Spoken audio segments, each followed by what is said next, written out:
প্রত্যেক এলাকায় আমরা দেখছি যারা মনে করছে পৃথিবী মানে হাসি, পৃথিবী মানে ঠাট্টা, পৃথিবী মানে রং তামাশা, পৃথিবী মানে মজা করা, পৃথিবী মানে বাইক নিয়ে স্টান করা, পৃথিবী মানে মোবাইল নিয়ে গেম খেলা, পৃথিবী মানেই খেলা, পৃথিবী মানেই মেলা।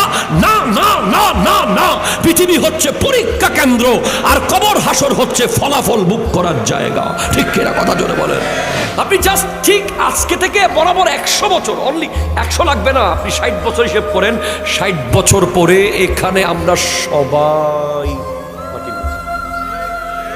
কেউ অতিরিক্ত যদি হায়াত পায় সেটা ভিন্ন বিষয়, আর অতিরিক্ত হায়াত চাই না কারো বোঝা হয়ে থাকতে। আমার নবী এটা থেকে বাঁচা চেয়েছে। এমন বৃদ্ধ হতে চাই না যে ছেলের বউ অবহেলা করবে, পরিবারের মানুষজন অবজ্ঞা করবে, কেউ পানি দিতে চাইবে না, কেউ ওষুধ দিতে চাইবে না।